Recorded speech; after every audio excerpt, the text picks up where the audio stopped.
Welcome to Don't Wait Till Pigs Fly with host Nancy Becher on Global Voice Radio. Nancy and her guests will share tips and recommendations on moving forward in your life and business now and not waiting till pigs fly. Here's your host, Nancy Becher. Hey everybody, welcome to another edition of Don't Wait Till Pigs Fly, a conversation where business owners share with us their ideas, their tips, their expertise to help us grow our businesses as long as we don't sit around waiting for pigs to fly, but put some of these thoughts and actions into our lives and into our businesses. We will find ourselves soaring higher. Today, I'm going to talk to you about some things that have been going on for me lately and maybe how we can all get a little bit of knowledge about moving our business forward because of some of the things that have been happening to me. Most of you probably know that on the 18th of October, I had my 11th annual Dream Big retreat. It's a time when businesses and business owners come together to network, to get to know each other, to start building relationships, to listen to some of the trainings of experts out there who have given of their time and their energy to share their knowledge and experience with us so that we can better run our businesses. My business was based on the fact that 35 years ago when I started my real business, y'all know I've been in business for a whole lot longer than that, but when I really seriously started making an income from my business, there really was no such thing as a personal computer. There was a couple of different computers that some of you may know about. One was a Tandy, and the ones I used in the beginning were called Kaypros. And if you Google Kaypro, Kaypro, you'll see pictures of these funny little metal boxes that had two 8.5-inch floppies. There was no hard drive. It ran on an operating system called DOS. And heaven forbid that you could Google anything and find the answers out. About the only thing that you could do was find out you had mail from AOL. And so when I wanted to know something, I wanted to learn how to do something with my business, I went to the library. I looked at encyclopedias. Does anybody even still remember what an encyclopedia looked like? Probably not if you're younger. And I had to, bottom line was I had to just say, okay, I'm going to try this. And if this, whatever it was, didn't work, then I had to try something else until I finally found something that worked. And that's the reason why I started my business, is because I didn't want other people to have to take years to figure something out and all this trial and error. And while it's actually good for you in some ways to try things and figure out that they're not going to work and try other things and fail to success, as they say these days, I don't want it to take 35 years. I'm still learning, after all this time, I'm still learning. And I don't want my customers to have to go through the same thing. Now, interestingly enough, we're still having the same type of problems because there are so many people out there, and there is Google, and there is all the different search engines. And you'll find one person telling you how to do something one way. And you'll find another person telling you how to do something a totally different way, discounting what the first person's told you.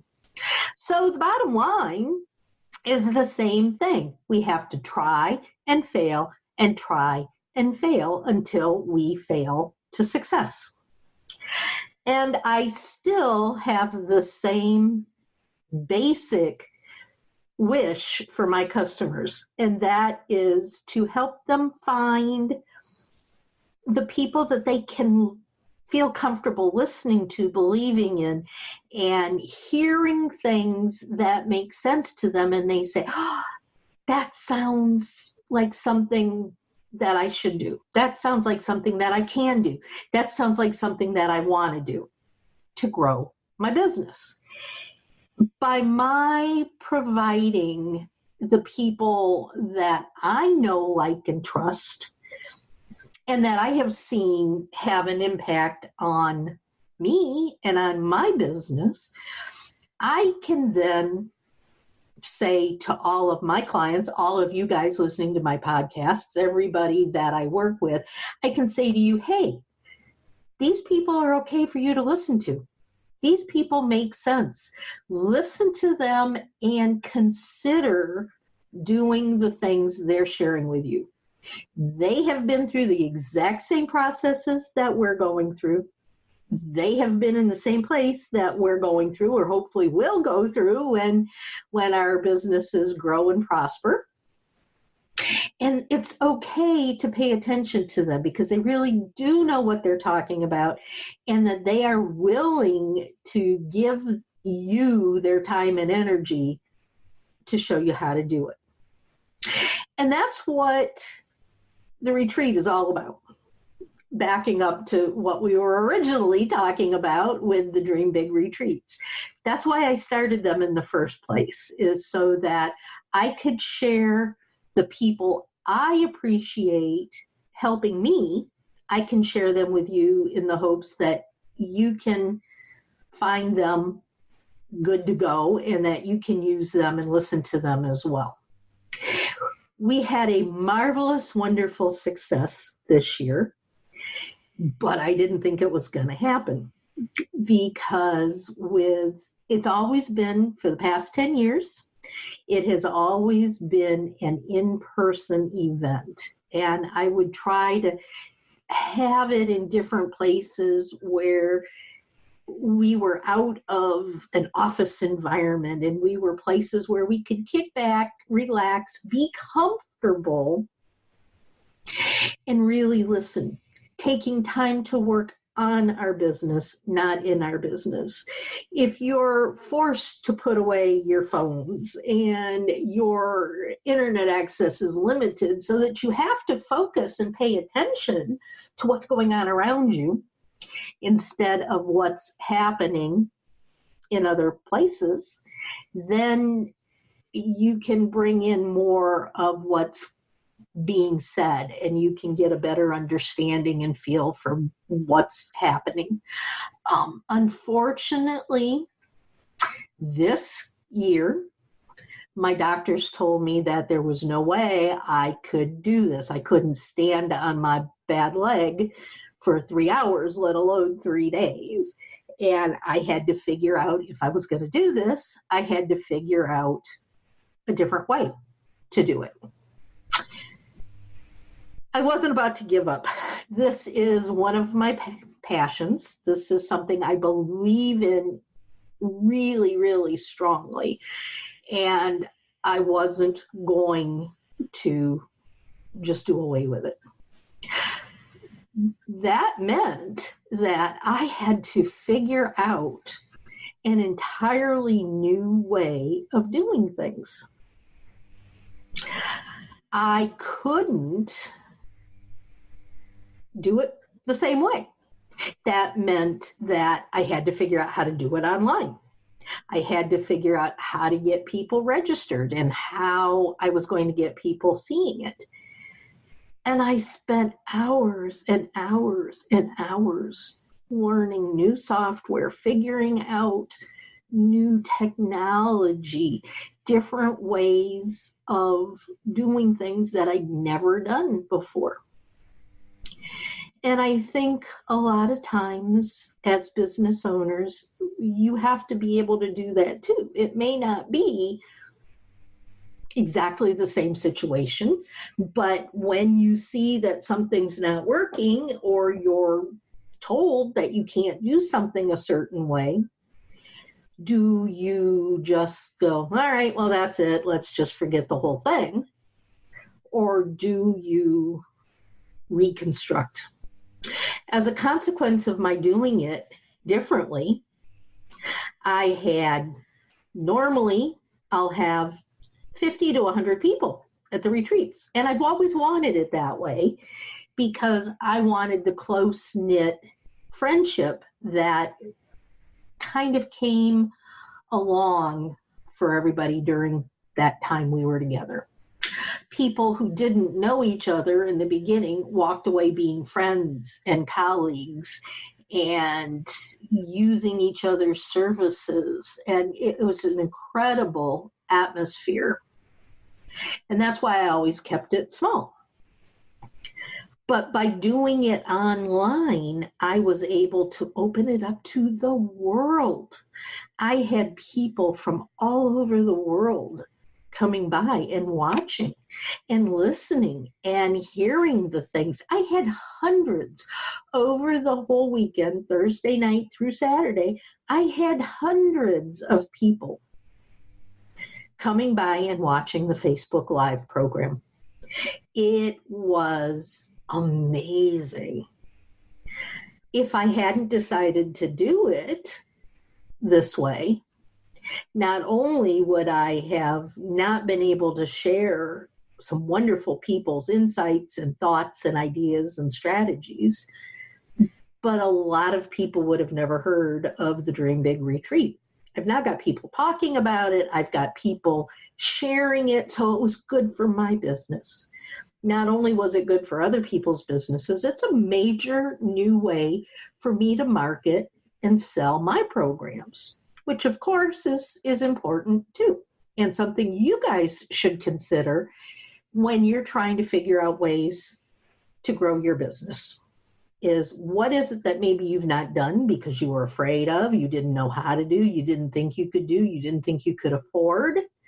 What are the different things that by considering options, you could grow your business? This was an incredible opportunity for me. Unfortunately, there was a downside. There's always ups and there's always downs. The downside, which is not really all that much of a downside, is that I focused so much of my attention on getting this retreat up and going that I failed to focus attention on getting speakers for the podcast. Up until the time that I had started work on the retreat, I had focused a lot of my time on getting speakers. You have to put out notices that you're doing a podcast. You have to put out notices that you're looking for speakers for your podcast. You have to do the basic figuring out if the person that wants to be on your podcast is a person that you want to be on your podcast. And as I said a few minutes ago, I only want people that I know, like, and trust, that I believe are the people that you should be listening to. So if I didn't do the screening process, I might have somebody on there that's just an absolutely horrible fit, and it would not be good for you guys. It wouldn't be good for me, and it wouldn't ultimately be good for the person that was being interviewed because they just weren't the right fit. So, unfortunately, because I wasn't focusing on that, I let my podcast part of the business slide. I had weeks worth of podcasts that I had finished ahead of time so that I didn't really have to pay a lot of attention and knew that you guys would be getting excellent shows and I didn't have to worry about it. But I wasn't looking at my calendar because I was focused on figuring out the retreat. And yesterday afternoon, I got a notice from my producer saying, oh, by the way, you need to do a new podcast. Your podcasts are all completed and we've posted them all. And I went, oh, jeez, I can't find anybody at the last minute to interview to do a podcast today. So guys, you're stuck with me, but I do hope that I'm able to give you some good information. And I think if we look at this situation in general, we can see how it can be applied to all of our businesses. I know I've talked to people in the past about doing marketing, and they'll say, oh, I don't need any new customers. I'm so busy, I don't know which end is up. Have you ever done that? Have you ever heard that? I have more than once, and I've myself said, I don't know what I'm going to do. I'm so busy, I can't do anything more than I'm already doing. And so I wouldn't do something to bring in new clients.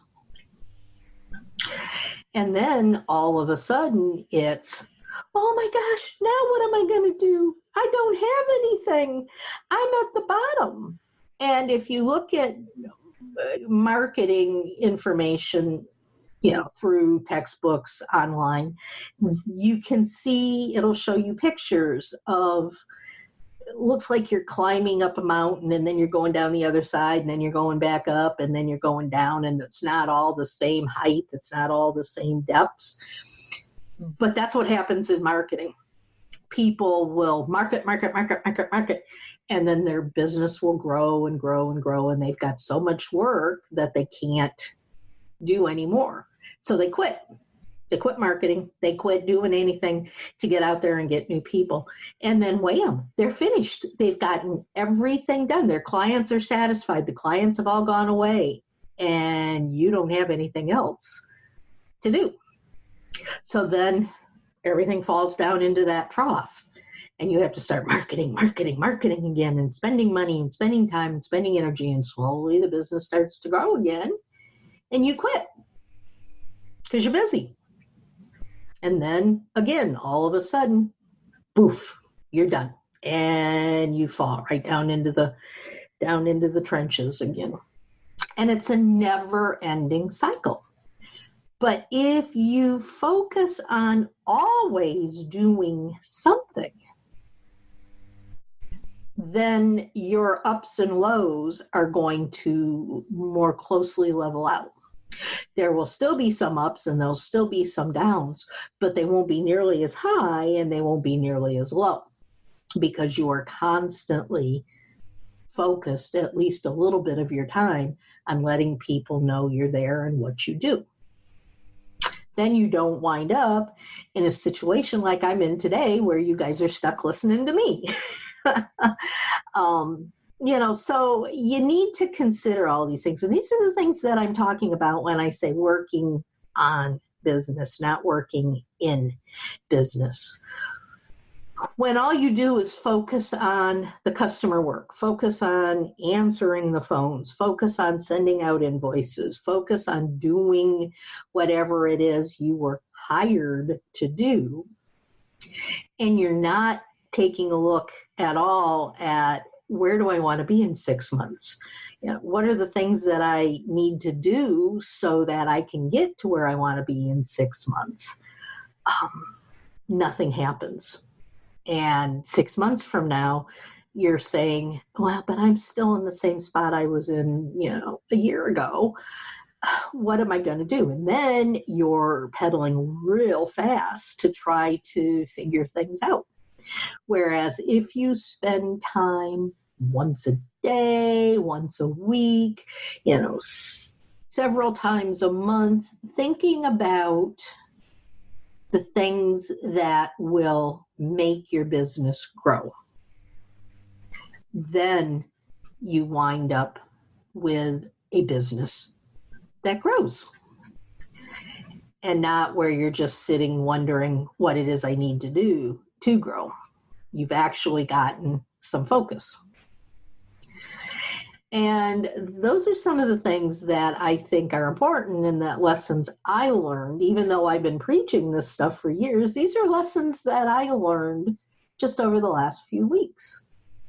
And one of the things that I would suggest you guys do on a regular basis for growing your business is at least once a month, look at all of the things that you have done over that past month that have been successful. Write them down. What did I do? Well, I accomplished the retreat. It was a huge success. I learned webinar software, which I had never done before. I learned how to get that webinar software on Facebook and to share it on Facebook Lives. I learned how to market that to people without it costing me anything. I also learned that I spent a lot of money on marketing it, which had absolutely no success whatsoever. So I learned a lesson there. I learned to find someone I could trust rather than getting the first person that said they could help me and paying them $1,000 for it to fall through the cracks and not get anything accomplished. I did more just by figuring out the software and getting out there and letting people know about it. And it didn't cost me a penny. So that's number 2 thing that I would like for you to do. Not only should you look at all of the things that you've done that were successful and write down why they were successful, but then to look at 2 or 3 things that maybe didn't work out quite as well as you would have hoped they did. And write that out too. Why were they not successful? What was the lesson you learned from that? Is it something you'd try again? Or would you just never, ever, ever do anything like that ever again in the future? So you write down both of those things. The third thing would be to write down 3 goals that you have for the next month. And what would those goals be? And how do you accomplish them? If you can find 3 goals, and I highly recommend that you use SMART goals. And if you want to know what a SMART goal is, go back to one of my first podcasts and search. There's a whole hour segment on what is a SMART goal and why you should use a SMART goal. So I would pick out 3 things, create SMART goals, and then figure out your small wins, the little things that you do that are action-oriented items. You can't just say, I want, 200 more people listening to my podcast.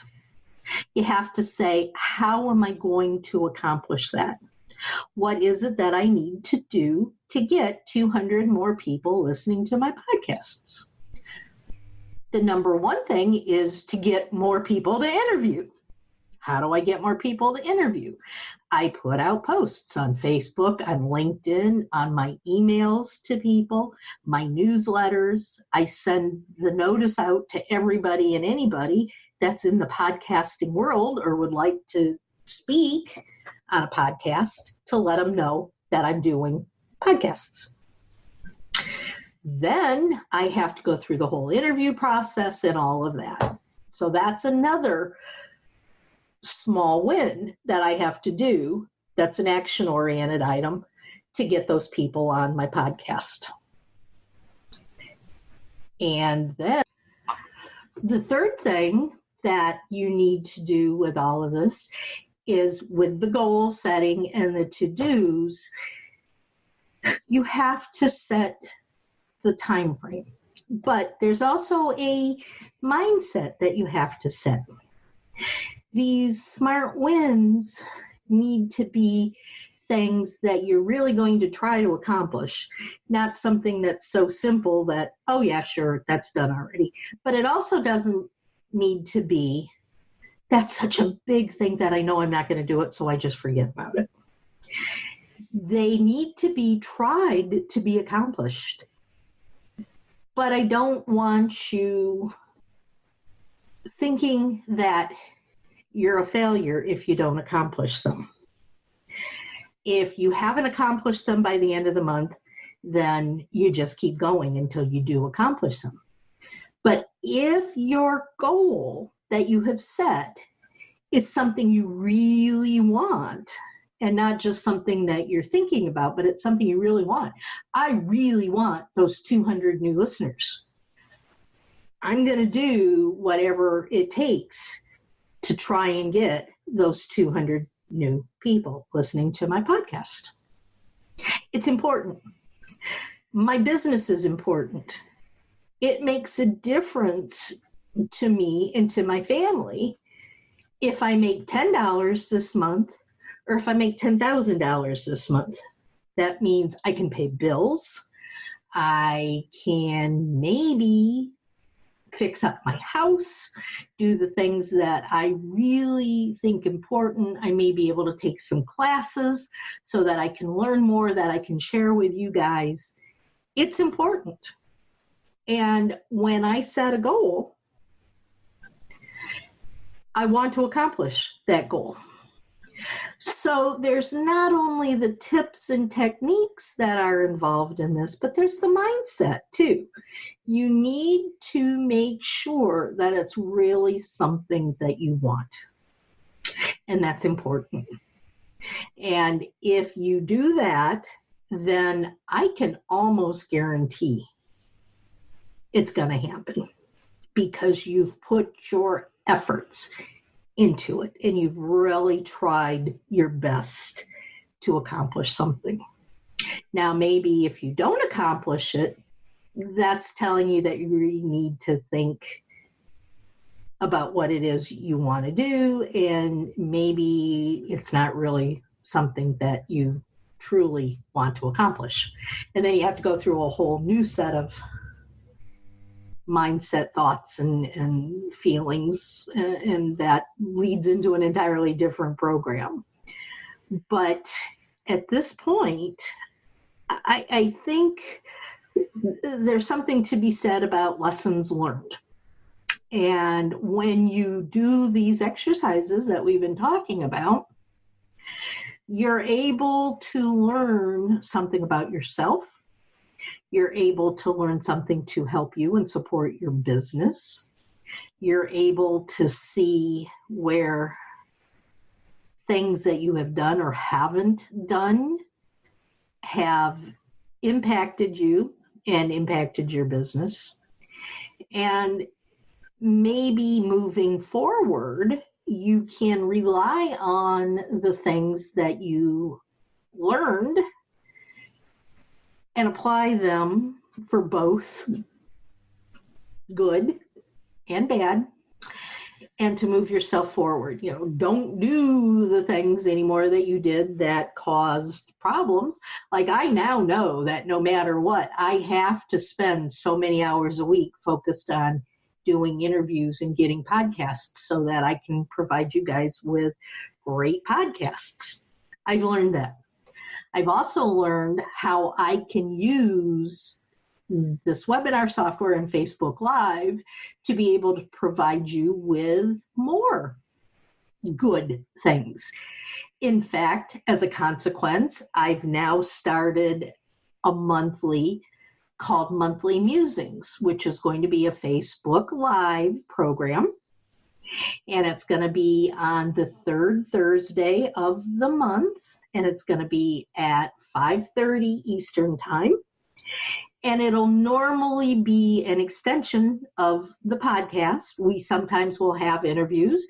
We sometimes will have panel discussions.